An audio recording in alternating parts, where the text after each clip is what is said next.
ഊർജ്ജ മേഖലയിൽ വിപ്ലവം സൃഷ്ടിച്ച ഇലക്ട്രിക് വാഹനങ്ങളുടെയും മൊബൈൽ ഉപകരണങ്ങളുടെയും നിർണായക ഘടകമാണ് ലിഥിയം.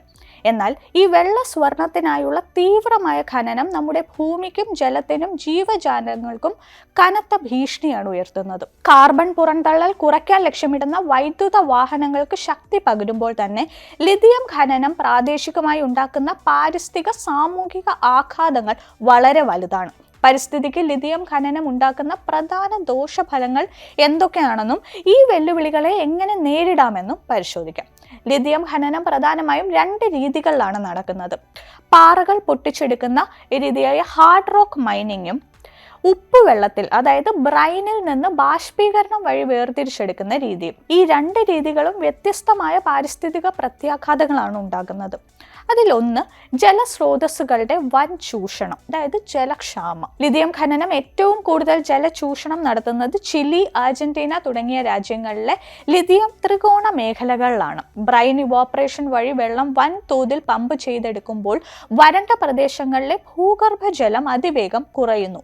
ചിലിയിലെ സലാർ ഡി ആറ്റക്കാമ പോലുള്ള സ്ഥലങ്ങളിൽ ഖനനത്തിനായി ലഭ്യമായ ജലത്തിന്റെ 65% വരെ ഉപയോഗിക്കപ്പെടുന്നു. ഇത് പ്രാദേശിക സമൂഹങ്ങളുടെ കുടിവെള്ള ലഭ്യതയും പരമ്പരാഗത കൃഷിക്ക് ആവശ്യമായ ജലത്തെയും ഗുരുതരമായി ബാധിക്കുന്നു.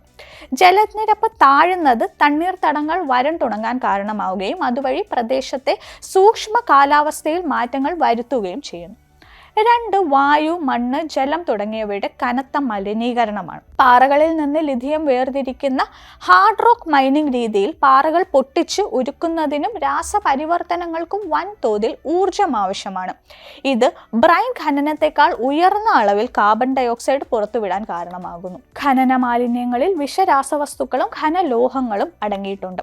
ഇവ മണ്ണിലേക്കും ജലസ്രോതസ്സുകളിലേക്കും കലരുന്നത് കൃഷിനാശത്തിനും കുടിവെള്ള മലിനീകരണത്തിനും വഴിയൊരുക്കുന്നു. ഖനനം, പാറകൾ പൊട്ടിക്കൽ, വാഹന ഗതാഗതം എന്നിവയിൽ നിന്നുണ്ടാകുന്ന സൂക്ഷ്മ പൊടിപടലങ്ങൾ വായുവിൽ കലരുന്നത് ഖനി തൊഴിലാളികൾക്കും സമീപവാസികൾക്കും ശ്വാസകോശ സംബന്ധമായ രോഗങ്ങൾ ഉണ്ടാകാൻ കാരണമാകും. അടുത്തത് ജൈവ വൈവിധ്യത്തിന്റെയും കൃഷിയുടെയും തകർച്ചയാണ്. ഉപ്പളങ്ങളും തണ്ണീർത്തടങ്ങളും പോലുള്ള ദുർബലമായ ആവാസ വ്യവസ്ഥകൾ ഖനനം മൂലം നശിക്കപ്പെടുന്നു. ഉദാഹരണത്തിന് വെള്ളത്തിന്റെ അളവിലും ഉപ്പിന്റെ സന്തുലിതാവസ്ഥയിലും വരുന്ന മാറ്റങ്ങൾ ഫ്ലെമിംഗോ പോലുള്ള പ്രാദേശിക ജീവി വർഗങ്ങളുടെ നിലനിൽപ്പിന് ഭീഷണിയാകും. ഇതിനുപരി ജലക്ഷാമവും മണ്ണിൽ ഉപ്പിന്റെ അംശം കൂടുന്നതും കാരണം കൃഷിയിടങ്ങളിൽ വിളവ് 10 മുതൽ 30% വരെ കുറയും. ഇത്തരം വെല്ലുവിളികളെ നേരിടേണ്ടത് വളരെ പ്രധാനമാണ്. ലിഥിയത്തിന്റെ ആവശ്യകത നിലനിൽക്കുമ്പോൾ തന്നെ ഖനനത്തിന്റെ ദോഷഫലങ്ങൾ കുറയ്ക്കുന്നതിന് സുസ്ഥിരവും സാങ്കേതികവുമായ നിരവധി പരിഹാര മാർഗങ്ങൾ ലോകമെമ്പാടും പരീക്ഷിക്കുന്നുണ്ട്. അതിലൊന്ന് നേരിട്ടുള്ള ലിഥിയം വേർതിരിച്ചെടുക്കലാണ്, അതായത് ഡയറക്റ്റ് ലിഥിയം എക്സ്ട്രാക്ഷൻ. ഭൂഗർഭജലം കുറഞ്ഞ അളവിൽ മാത്രം ഉപയോഗിച്ച് ലിഥിയം വേർതിരിച്ചെടുക്കുന്ന പുതിയ സാങ്കേതിക വിദ്യയാണിത്. ഇത് ജലത്തിന്റെ റീസൈക്ലിങ്ങിന് സഹായിക്കുകയും പാരിസ്ഥിതിക ആഘാതം കുറയ്ക്കുകയും ചെയ്യും. 2 വാട്ടർ റീസൈക്ലിംഗ് ആൻഡ് ഒപ്റ്റിമൈസേഷൻ.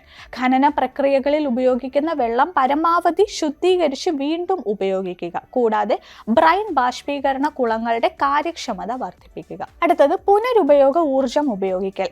ഖനന പ്രവർത്തനങ്ങൾക്കും ലിഥിയം സംസ്കരണത്തിനുമായുള്ള ഊർജ സ്രോതസ്സായി സൗരോർജം പോലുള്ള പുനരുപയോഗ ഊർജം ഉപയോഗിക്കുന്നത് കാർബൺ പുറന്തള്ളൽ ഗണ്യമായി കുറയ്ക്കാൻ സഹായിക്കും. 4 ശാസ്ത്രീയ മാലിന്യ നിർമ്മാർജ്ജനം ഉറപ്പാക്കുക. ഖനന അവശിഷ്ടങ്ങൾ ശാസ്ത്രീയമായ രീതിയിൽ കൈകാര്യം ചെയ്യുക. ഖനനം പൂർത്തിയാക്കിയ സ്ഥലങ്ങൾ പൂർവ്വസ്ഥിതിയിലേക്കാകാൻ ഭൂമി പുനരധിവാസ പദ്ധതികൾ നടപ്പിലാക്കുക. അവസാനത്തേത് സാമൂഹിക പങ്കാളിത്തം ഉറപ്പാക്കുക.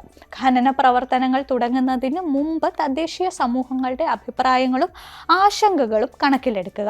അവർക്ക് ഗുണകരമായ ഇമ്പാക്റ്റ് ആൻഡ് ബെനിഫിറ്റ് അഗ്രിമെന്റുകൾ നടപ്പിലാക്കുന്നത് സാമൂഹിക പ്രശ്നങ്ങൾ ലഘൂകരിക്കാൻ സഹായിക്കും. വൈദ്യുത വാഹന വിപണി ലോകത്തെ ഹരിതമാക്കാൻ ശ്രമിക്കുമ്പോൾ അതിനുപയോഗിക്കുന്ന ലിഥിയം ഖനനത്തിന്റെ പാരിസ്ഥിതിക വില വലുതാണ്.